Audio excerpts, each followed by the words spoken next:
ओम शांति। आज है 28 सितंबर, शिव बाबा की साकार मुरली।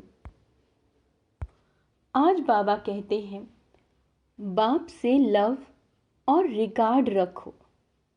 बाप से तो बाप की आशीर्वाद मिलती रहेगी, माया की जंग उतरती जाएगी। प्रश्न, इस चैतन्य बगीचे में कई फूल खिलते ही नहीं, कली के कली रह जाते हैं क्यों? उत्तर, क्योंकि पुरुषार्थ में सुस्ती है। याद करने का जो समय है उसमें सोए रहते हैं। सोने वाले अपना समय ऐसे गवा देते हैं। बाबा बता रहे हैं कि बाबा कहते हैं, जिन सोया तिन खोया। बंद कली ही रह जाती है। सदा गुलाब के फूल वो हैं जो देवी देवता धर्म के ऑल राउंड पाठधारी हैं। गीत है, ये वक्त जा रहा है। ये किसने समझाया? बेहद के बाप ने समझाया बच्चों को। बेहद की जो घड़ी है उसमें अभी बाकी थोड़ा टाइम अथवा मिनट रहे हैं, घंटे रह गए हैं। बाबा क्या कह रहे हैं? घंटे तो गए, बाकी कुछ मिनट रहे हैं। जो अच्छे सेंसिबल बच्चे हैं वह जानते हैं नंबरवार तो है ना। गुलाब के फूल होते हैं, उनमें भी नंबरवार होते हैं। यहाँ भी गुलाब के फूल हैं, लेकिन उसमें कोई बंद कली, कोई थोड़ा खिलते हैं। तुम्हारा देवी देवता धर्म भी जैसे सदा गुलाब, सदा ऑल राउंड पार्ट बजाने वाले। तुम सभी धर्मों में उच्च धर्म वाले सदा गुलाब हो। दूसरे धर्म वाले भी नंबरवार हैं। कोई चंपा, कोई चमेली, कोई टागर है, कोई अक है। बाबा कह रहे हैं, बगीचा तो है ना, सभी धर्मों का बगीचा है। बाबा कह रहे हैं, बच्चियां जानती हैं ऊंचे ते उच्च धर्म है ही देवी देवताओं का। जब सीजन नहीं होती तब मुखड़ी भी नहीं रहती, कली फूल भी नहीं रहते। आज बाबा ने आज बगीचे से एक बड़ा गुलाब का फूल, एक छोटा फूल, एक आधा खिला हुआ फूल, एक कली, एक बंद कली, एक मुखड़ी, ऐसे वैरायटी लाकर संजली पर रखा। अब देखो, मुखड़ी भी कोई कच्ची है, कोई आधी खिली, कोई फूल है, कोई बंद कलियां हैं, कोई मुरझा जाते हैं, बिल्कुल खिलते ही नहीं। बरोबर ऐसा है ना। तो बाप कहते हैं, पुरुषार्थ में सुस्ती ना करो, ऐसे कली के कली न रह जाओ। कोई आधा में रह जाते हैं, नंबरवार हैं। समझा जाता है इस हालत में यह क्या पद पाएंगे। समय बहुत थोड़ा है, घड़ी बनाई है, कांटे को अब बदल तो नहीं सकते, है ना। युक्ति से ऐसा बनाना चाहिए जो निशानी रहे। यहाँ से शुरू हो, कांटा अब यहाँ तक आ पहुँचा है। बाबा कह रहे हैं, 0 से शुरू हो, फिर कांटा 12 तक आ पूरा होता है। तो इस चक्र में भी पहले देवी देवता धर्म निकला और अभी अंत है। जब से बाप आया तब से गिना जाता है। अंडरलाइन करेंगे कि जब से बाबा आते हैं तब से संगम युग गिना जाता है। तो बाप कहते हैं, बच्चे टाइम वेस्ट मत करो, बाप को याद करते रहो। जितना याद करेंगे उतना विकर्म विनाश होंगे। विकर्म तो सबसे होते रहते हैं, ऐसे कोई मत समझो कि हमसे नहीं होता। इतना अहंकार कोई मत रखे। विकर्म तो बहुत ही गुप्त भी बनते हैं। इस पे भी अंडरलाइन करेंगे। बाबा कह रहे हैं, एक तो अहंकार नहीं रखना, और विकर्म बहुत गुप्त भी बनते हैं, उनसे बड़ी संभाल रखनी है। इस घड़ी से तुमको टाइम का तो पता लग ही जाता है। मनुष्य तो समझते हैं कलयुग अभी बच्चा है, बिल्कुल घोर अंधियारे में पड़े हैं। अभी तुमको मुर्दों को जगाना है। किसको जगाना है? मुर्दों को। सवेरे उठकर बाप को याद करना चाहिए। जिन सोया तिन खोया, यानी याद करने का जो समय है वह खोना नहीं है, नहीं तो मुर्दों के मुर्दे रह जाओगे। कोई तो कली ही रह जाते हैं, बस तूफान में अच्छी अच्छी कलियां भी गिर जाती हैं। फूल भी गिरते हैं तो कलियां भी गिरती हैं, फिर जैसे कि कांटे के कांटे रह जाते हैं। दैवी घराने में तो आएंगे, परंतु बाबा कहते हैं प्रजा में आएंगे। बाबा कहते हैं तुम हो ही गुलाब के झाड़ के, परंतु इसमें खुश नहीं होना चाहिए। भल मनुष्य गाते हैं कि फलाना स्वर्ग पधारा, परंतु क्या बना, यह भी कारण होगा ना। यह तो बच्चे समझ सकते हैं। जितना बाबा का मोस्ट सर्विसेबल बच्चा होगा, उतना वह बिलीव्ड भी मोस्ट होगा। यह तो कॉमन बात है। सपूत आज्ञाकारी ईमानदार बच्चे माँ बाप को प्यारे लगते हैं। माया बिल्कुल ही बेईमानदार बना देती है। पता भी नहीं पड़ता कि हमसे बड़ी भारी गफलत होती है। बाप कहते हैं जो करेंगे उनको पाना ही है। ऐसे विकर्म नहीं करना जो सजा खानी पड़े। बाबा कहते हैं कोई विकर्मों की यहाँ भी सजा पा लेते हैं। कर्म भोग है। क्या है ये? कर्म भोग। गर्भ जेल में भी कर्म भोग है। उनसे बड़ी खबरदारी से छूटना है। माया बड़ी शैतान है, इसीलिए विलेविड मोस्ट बाप को तो हर वक्त याद करते रहना चाहिए। जैसे लौकिक बाप अपने बच्चों को जानते हैं, वैसे पारलौकिक बाप भी हर एक बच्चे को जानते हैं। अंडरलाइन। शिव बाबा भी अपने हर एक बच्चे को जानते हैं। बाप खुद बैठ बतला रहे हैं, मैं एक ही इस तन में आता हूँ। कितने ढेर बच्चे हैं, अर्जुन तो ढेर आएंगे। झाड़ बढ़ता है, भगवान के आगे भक्तों की भीड़ होगी। शिव के मंदिर में इतनी भीड़ नहीं होती, यहाँ तो तुम समझते हो कितनी भीड़ होगी।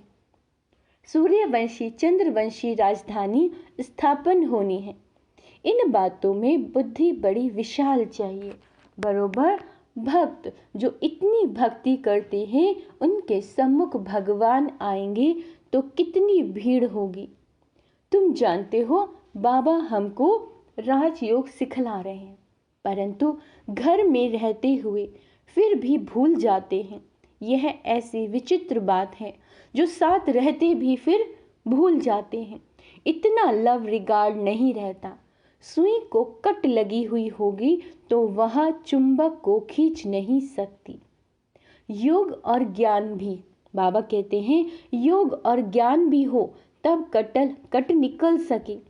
परमात्मा की आशीर्वाद भी चाहिए ना। माया की जंक लगी हुई है। कोई चीज की जंक लगी हुई है तो घासलेट में डालते हैं, है ना। तुम्हारी भी योग से जंक निकलती है। किससे निकलती है? जंक योग से। आत्मा प्योर हो जाती है। तो बाप समझाते हैं। क्या समझाते हैं? बच्चे फूल बनकर दिखाओ। वह समय भी जल्दी आएगा जो तुम किसी के सामने बैठेंगे और झट उसको साक्षात्कार होने लगेंगे।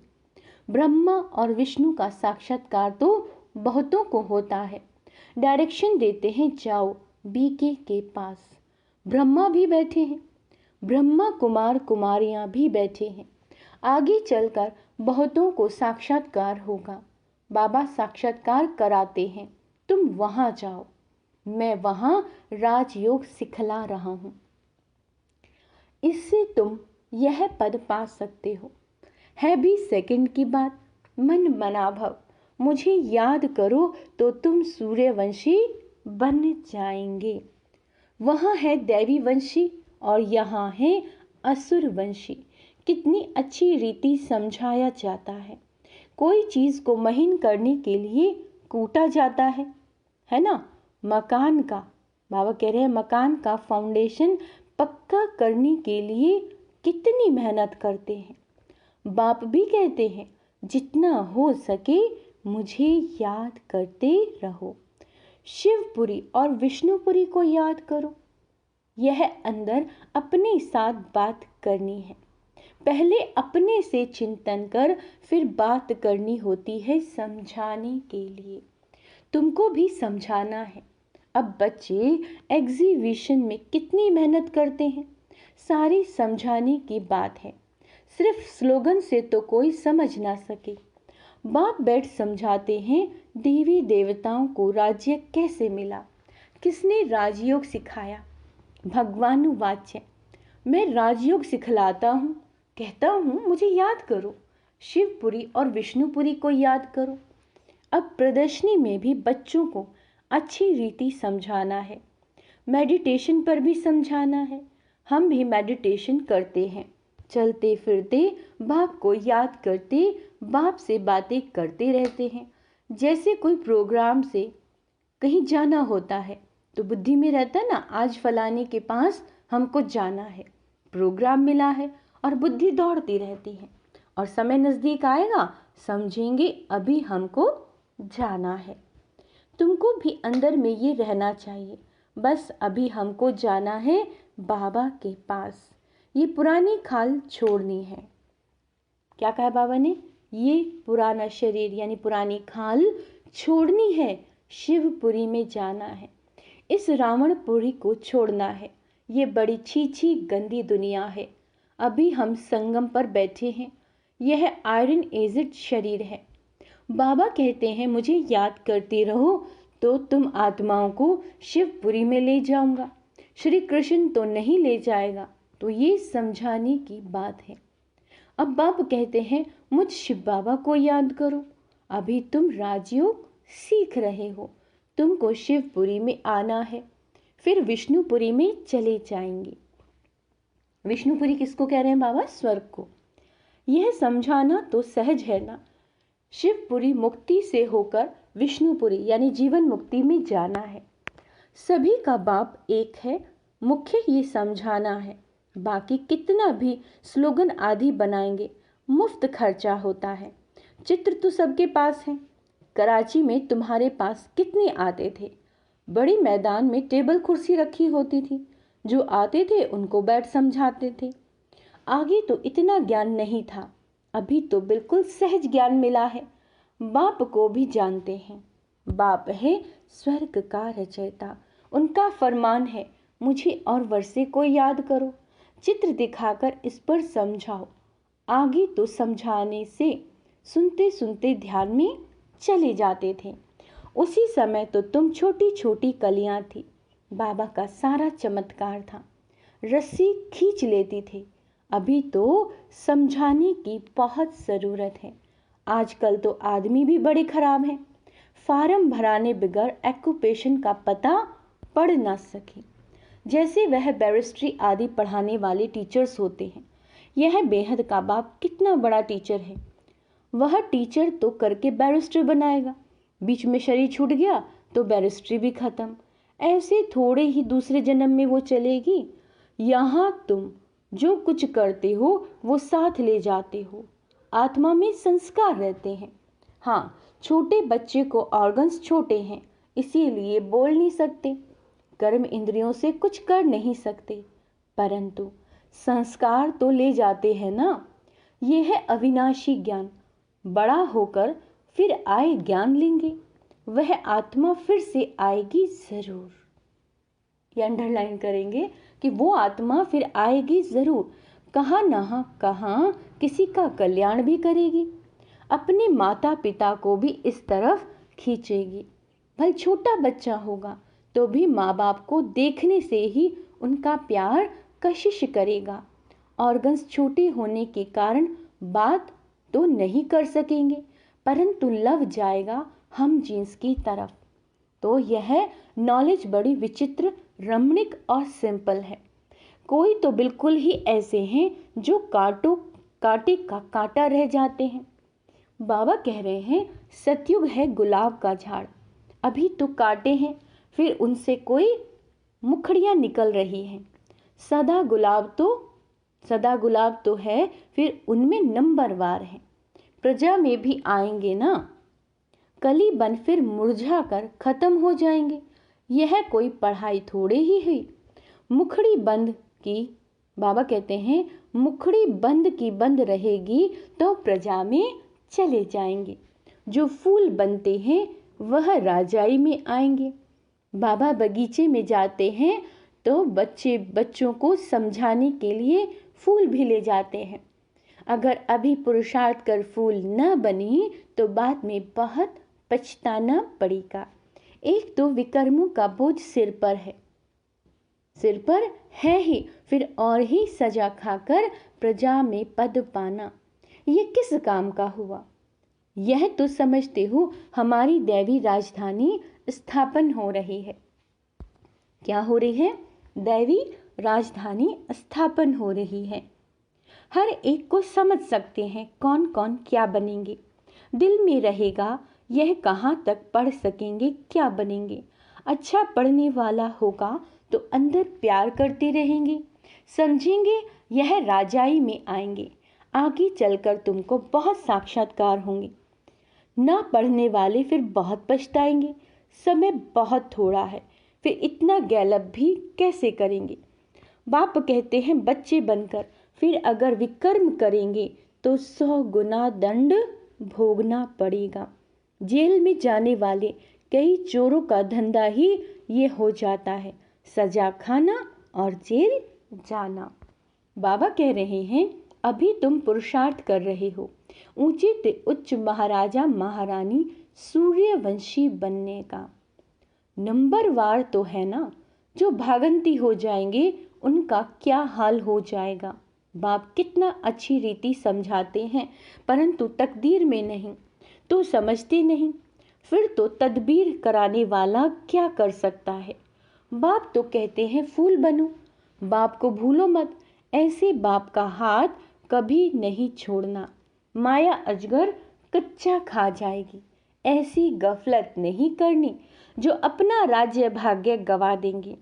फिर कल्प कल्प ऐसी चलन देखने में आएगी जैसे अभी देखते हैं।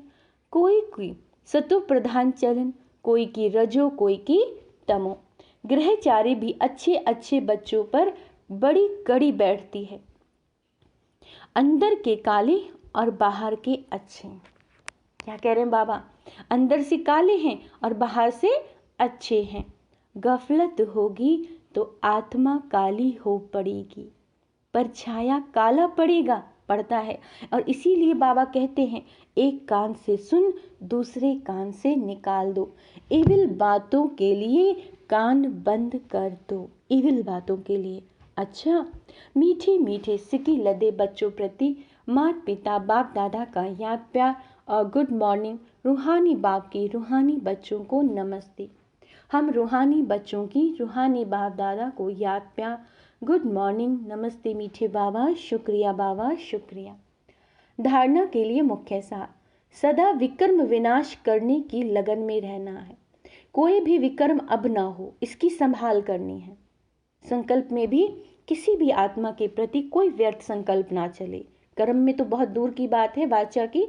बाबा कह रहे हैं संकल्प में भी किसी के प्रति कोई व्यर्थ भी न चले, इसकी बहुत संभाल करनी है। माया की ग्रहचारी से बचने के लिए इविल बातों से कान बंद कर लो। अपनी चलन सतो प्रधान बनानी है, अंदर बाहर साफ रहना है। ये ना हो कि चेहरे पर तो मुस्कुराहट है और अंदर में सामने जो आत्मा आपके सामने है, बैठी है, खड़ी है, उसके प्रति आपका व्यर्थ चल रहा हो। वरदान है बैलेंस द्वारा ब्लिसफुल जीवन का साक्षात्कार कराने वाले सर्व के ब्लेसिंग के पात्र भव। क्या कह रहे हैं बाबा? बैलेंस्ड के द्वारा ब्लिसफुल है ना, जीवन का साक्षात्कार कराने वाले सर्व के ब्लेसिंग के पात्र भव। बैलेंस सबसे बड़ी कला है, याद और सेवा का बैलेंस। तो बाप की ब्लेसिंग मिलती रहेगी। हर बात के बैलेंस से सहज ही नंबर 1 बन जाएंगे। बैलेंस ही अनेक आत्माओं के आगे ब्लिसफुल जीवन का साक्षात्कार कराएगा। बैलेंस को सदा स्मृति में रखते हुए सर्व प्राप्तियों का अनुभव करते रहो तो स्वयं भी आगे बढ़ते रहेंगे और अन्य आत्माओं को भी आगे बढ़ाते रहेंगे। स्लोगन है, महावीर वह है जो हर मुश्किल को सहज पार कर पहाड़ को भी रुई बना दे, राई व रुई बना दे, है ना। क्या कह रहे हैं, फिर से सुनो। महावीर वो है जो हर मुश्किल को सहज कर पहाड़ को राई व रुई बना दे। अच्छा, ओम शांति। आज का स्वमान अभ्यास करेंगे। मैं महावीर आत्मा हूँ, मैं ब्लिसफुल आत्मा हूँ, मैं सतो प्रधान आत्मा हूँ, मैं विकर्मजीत आत्मा हूँ। हमें विकर्मों को भी, है ना, विनाश करना है, तो मैं विकर्मजीत आत्मा हूँ। ओम शांति।